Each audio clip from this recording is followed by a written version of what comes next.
Bienvenidos, esto es Razón de Estado y tengo el gusto de presentarles a don Mario Vargas Llosa, un escritor, novelista, considerado uno de los novelistas y ensayistas contemporáneos más importantes de la literatura occidental.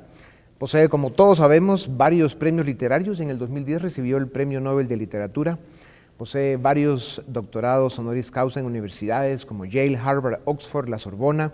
Y aquí en Guatemala recibió uno de la Universidad Francisco Marroquín, con quien hoy, a raíz de esta obra, tiene un debate muy interesante. Y luego, por supuesto, es columnista del diario El País y bueno, no necesita más presentación. Mario, bienvenido a Guatemala. Pues muchas gracias. Bienvenido a Razón de Estado. Esa conversación que tuviste, no sé si fue en Dominicana, porque creo que esa pregunta no te la han hecho. Fue en la República Dominicana, efectivamente, Santo Domingo, sí. Con Tony Rulfo, Sí.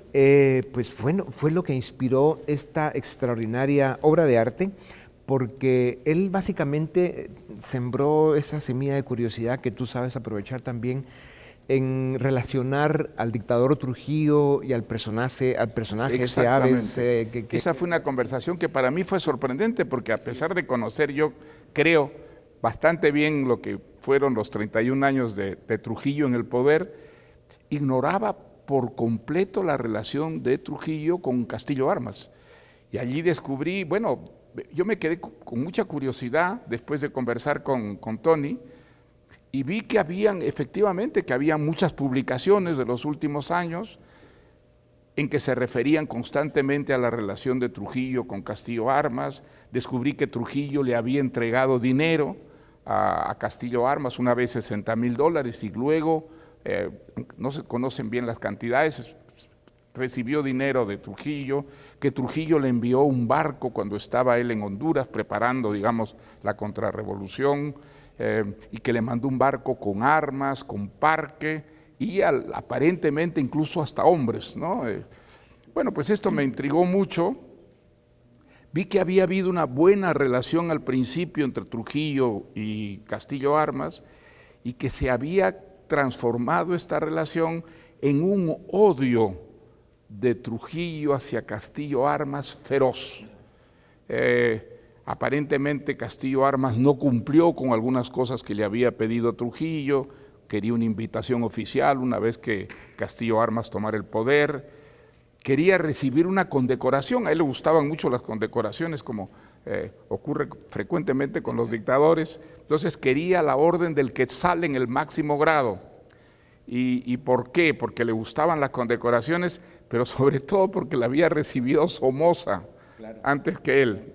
Y entonces, bueno, pues Castillo Armas no cumplió, Castillo Armas procuró tenerlo más bien alejado, había como una desconfianza hacia meter a Trujillo un poco en la vida de Guatemala, y entonces, pero lo que parece haber sido decisivo en la hostilidad de Trujillo hacia Castillo Armas son unas cartas del embajador dominicano en Guatemala, un psiquiatra, que le escribe a Trujillo y le dice: mire, el señor Castillo Armas, cuando se toma unas copas, entretiene a sus invitados contando cosas muy ofensivas para su familia. Habla de Ramfis, habla de la familia Trujillo, y era algo que volaba a Trujillo. A él no le importaba que lo atacaran, pero que atacaran a su familia, claro, lo volaba. Mario, y esa relación que tú encontraste entre tu novela La Fiesta del Chivo, que es precisamente sobre el personaje de este dictador Trujillo en la Dominicana, y esa relación que hay pues con Castillo Armas en aquel momento, y luego unido al momento que vivía América Latina, donde teníamos muchas dictaduras militares, la democracia pues básicamente no existía, y que en Guatemala se encontraba en aquel momento un movimiento que aquí localmente los conservadores y la derecha miraban como un movimiento marxista y la toma del comunismo internacional en Guatemala, y eso pues provoca el que tú trabajaras en esta obra que viene a explotar una bomba importante en Guatemala en estos tiempos, pero hablemos un poco de cómo uniste los elementos. Yo era estudiante universitario en San Marcos, o sea, muy lejos de Guatemala, y recuerdo mucho el enorme interés que despertaba entre nosotros, jóvenes estudiantes, lo que ocurría en Guatemala, y fundamentalmente las reformas que intentaba el presidente Arbenz. Era un caso raro para la América Latina de ese entonces, un presidente que había llegado al poder a través de elecciones limpias, con un mandato que pedía el apoyo para reformas de tipo social y reformas que estaba intentando poner en práctica desde el poder. Pues mire, la verdad esto nos interesó muchísimo y yo creo que en toda América Latina hubo una enorme curiosidad por lo que ocurría en Guatemala. Ahora, cuando este proceso se frustra, Arbenz es derrotado, es derrocado, sale al exilio, yo creo que eso produce un enorme desencanto en toda América Latina. Ahora, Mario, esos datos de la historia de Guatemala que tú encontraste en algunos testimonios que escuchaste y la investigación que hiciste, como siempre son opiniones subjetivas y probablemente reportes subjetivos, como cada quien interpretó aquel momento de la historia. Tú agarras esos datos de la vida real, haces una novela donde hay pues creatividad, fantasía, ficción, novela. Sí, sí. Y armas muy importante, digamos, subrayar eso. Es una novela, no es un libro de historia, ¿no es verdad? Exactamente. Sí, y esta novela pues provoca en este momento en Guatemala, para traernos a los tiempos actuales, pues digamos un levantamiento nuevo del conflicto que tenemos en Guatemala desde hace más de 50 años y que en los últimos años se exacerbó por una serie de razones, una comisión de Naciones Unidas que enfrentó, digamos, a los conservadores con la izquierda, una buena parte de la izquierda. Y esta novela de alguna forma viene a darle combustible, a ponerle combustible a ese conflicto del que todavía no hemos salido, por eso la hace aún más interesante. Pero cuéntanos un poco el hecho de que siendo tú un referente liberal en el mundo, un defensor de la democracia, de la libertad, del Estado de Derecho, defiendes a un personaje como Arbenz, que a tu parecer y por tu investigación pues te pareció un personaje que estaba promoviendo reformas liberales en Guatemala. Exactamente, mira, yo creo que quizá la tragedia peor de Arbenz es que sean los comunistas los que han defendido su régimen. Los comunistas, la extrema izquierda. Yo creo que si algo desnaturaliza profundamente lo que fue la presidencia de Arbenz, es precisamente eso, de que una extrema izquierda que no es democrática, que por lo menos no era democrática, y que no quería la libertad, que quería, digamos, imponer, ¿no es cierto?, defendiera a Arbenz. Entonces, eso ha contribuido muchísimo a manchar de totalitarismo, de autoritarismo, un gobierno que fue profundamente democrático. La extrema izquierda te critica seriamente por esta novela, como lo están haciendo los conservadores. Bueno, quiere decir también que estoy en la buena dirección. Sí. Quiere decir que estoy en la buena dirección. Yo no soy comunista, yo no soy socialista, yo soy demócrata, soy un liberal. Y yo creo que los demócratas y los liberales tendríamos que reivindicar lo que significó el presidente Arbenz y los esfuerzos que él hizo para modernizar la sociedad guatemalteca. Su propuesta más polémica fue la reforma agraria. Por ejemplo, ese elemento... Pues mira, déjame decirte, yo he leído 2 veces el proyecto de reforma agraria que aprobó el Congreso guatemalteco. Ese proyecto es un proyecto capitalista, no es un proyecto socialista. Claro, el título quiere Arbenz nacionalizar la United Fruit. Nunca, jamás. Quiere que la United Fruit pague impuestos, como pagan las empresas en Estados Unidos y en todos los países capitalistas democráticos del mundo, ¿no? Y él dice clarísimamente, incluso, es muy importante que la United Fruit sirva de ejemplo y que nos traiga capitales y que vengan empresas a invertir en Guatemala, ¿no? Entonces, cuando él nacionaliza tierras, ¿qué nacionaliza? Las tierras baldías, es decir, las tierras que no tenían cosecha, que no eran utilizadas. ¿Y para qué? Para repartirlas, y se reparten pues entre 500,000 de campesinos, y se reparten ¿cómo? En pequeñas unidades destinadas a ser empresas capitalistas, ¿no? Entonces, es muy interesante, digamos, no es verdad, no es cierto. Esa fue una fantasía, además inventada por un publicista que era un sobrino carnal de Sigmund Freud. Claro. Él inventa el caballo de Troya de la Unión Soviética. Fíjate que la Unión Soviética no tenía un solo ciudadano viviendo en Guatemala.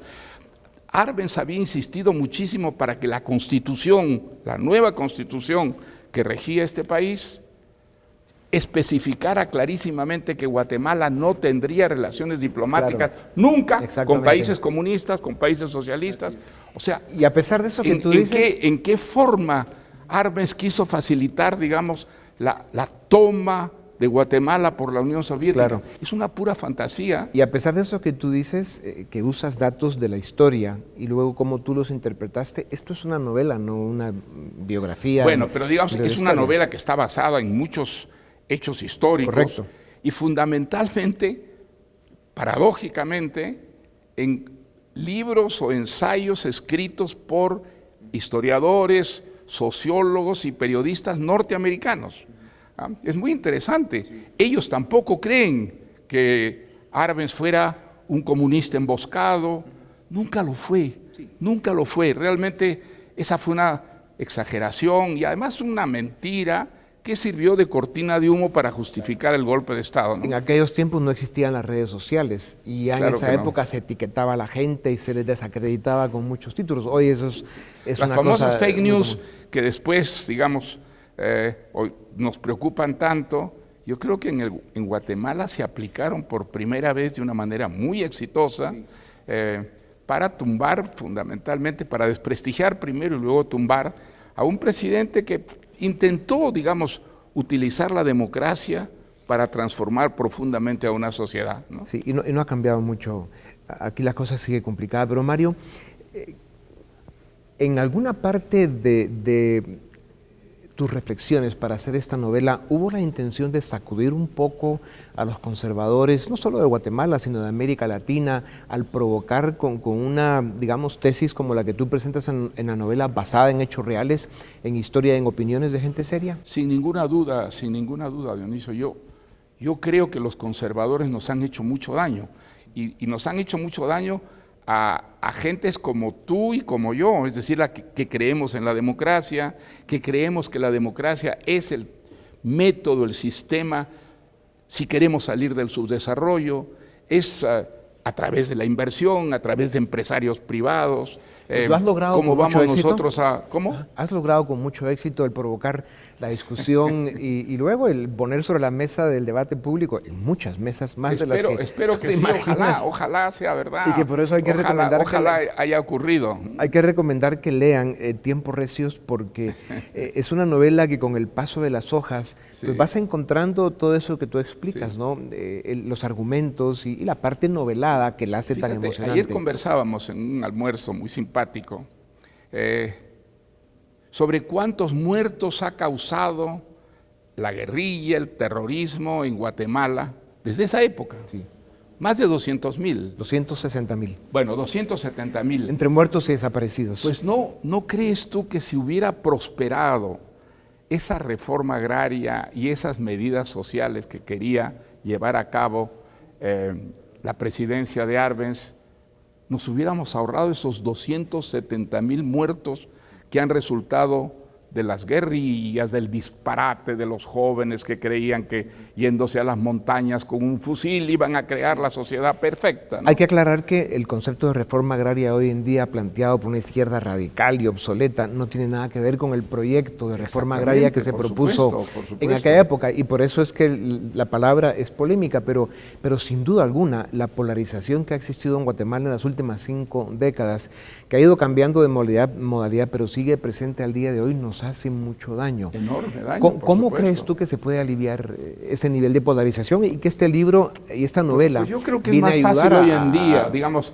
el comunismo está muerto, el comunismo no existe ya, digamos, hay algunos paisitos comunistas que son el mejor ejemplo de que ese no es el camino, si uno quiere salir del subdesarrollo, si cree que hay una sociedad que sea humana, en la que haya diferencias que sean respetadas. Entonces, creo que es muy fácil para América Latina, o mucho más fácil hoy en día, que en el pasado, cuando existía la idea del paraíso traído a la tierra, no es cierto, desde el cielo.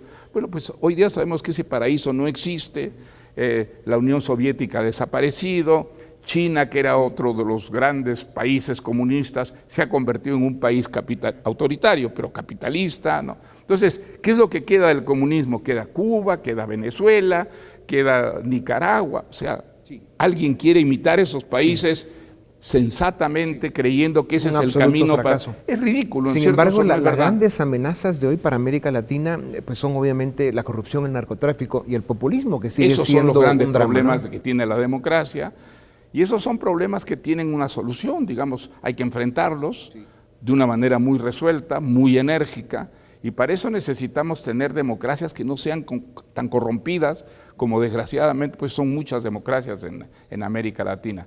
Pero fíjate, yo creo que hay un progreso entre una democracia corrompida frente a una dictadura, porque en una dictadura la corrupción no sale a luz, la prensa no tiene libertad para poder mostrar aquello que anda mal. En cambio, en una democracia corrompida eso sale a la luz y muchas veces se encuentra en jueces que sean independientes, que sean valientes, que sean responsables, pues una solución, ¿no es verdad? Entonces, yo soy más optimista hoy en día que en el pasado sobre el futuro de América Latina. Yo creo que hoy día sabemos que si queremos salir del subdesarrollo, no hay otro camino que la democracia, y que la democracia, pues, tiene que curarse de esas enfermedades que arrastra hace muchísimo tiempo, el populismo, la corrupción, el supremacismo, en fin, ya sabemos cuáles son los problemas de las democracias. Mario, y ese optimismo viniendo de ti tiene un peso específico importante porque pues has vivido la historia de América Latina muy de cerca, la has estudiado, has escrito sobre ella, y el hecho de que tú nos hagas reflexionar sobre que al final del día el proceso de la vida y el paso del tiempo sí nos ha ido ayudando a evolucionar, y que si bien pasamos de las dictaduras a estas democracias imperfectas y muchas veces corruptas, digamos, podemos decir que no vamos en el camino tan equivocado, porque cada día se expone más esta realidad y se buscan democracias liberales. Yo creo que estamos en el buen camino, digamos, la democracia es el camino. Ahora hay que perfeccionar nuestras democracias, muchas de ellas pues están profundamente afectadas por la corrupción, ¿no? Y ese es un problema absolutamente mayor, porque una democracia corrupta no funciona como una verdadera democracia, ¿no? Mario, y para terminar y recomendar de verdad que la gente, los ciudadanos, especialmente de América Latina y del mundo, lean esta novela Tiempos Recios, porque lo importante es que no les cuenten, sino que realmente la analicen y hagan esa relación que hay con estos datos históricos que conseguiste y la forma pues tan especial que tienes tú para novelar la realidad, y se van a dar cuenta de la calidad de esta novela. Y luego, para terminar, Mario, ¿la piensas traducir a algún otro idioma aparte del español? Pues no ha salido todavía ninguna traducción, pero sí, he firmado varios contratos de traducción, sí. Eso es una buena noticia. Sí, sí. Claro, porque para bien o para mal pone a Guatemala en el mapa de otras lenguas y otras culturas. Sí. Y sobre todo... Pues mira, yo creo que los guatemaltecos tienen que sentirse muy orgullosos. En una época en que había dictaduras en América Latina de un confín a otro confín, Guatemala dio un ejemplo de civilización, una verdadera democracia, elecciones auténticas y un presidente que intentó hacer reformas dentro de esa legalidad, dentro de esa libertad que garantiza la democracia. Por eso es que esto concitó la gran atención, curiosidad del resto de América Latina, así como el golpe de Castillo Armas, la contrarrevolución, pues que triunfa con el apoyo de la CIA, provoca un desencanto enorme en toda América Latina y empuja, yo creo que a miles de jóvenes latinoamericanos, a la idea absurda, disparatada, de que la única forma de conseguir salir del subdesarrollo es mediante el fusil, yéndose, digamos, a la montaña. Y eso, ¿de qué sirvió? Miles de muertos en toda América Latina, gobiernos militares brutales, muy corrompidos. Entonces, yo creo que el camino era otro, el camino bueno era el que quiso tomar Guatemala y no la dejaron. Lo importante, Mario, es que has vuelto a poner sobre las mesas del debate público en Guatemala el tema de nuestra democracia, nuestra historia y sobre todo el reforzar los valores que al final del día nos pueden convertir en una nación, en una Centroamérica y en una Latinoamérica desarrollada con democracias e instituciones sólidas, liberales, con Estado de Derecho. En Mario, eso estamos totalmente de acuerdo, Dionisio. Un grandísimo gusto verte de nuevo, mucha suerte, gracias. Aunque ya sabemos que esto ha sido un éxito extraordinario, pero estoy seguro que lo seguirá haciendo como las próximas novelas que nos regales. Muchas A gracias. ustedes gracias. Esto es Razón de Estado.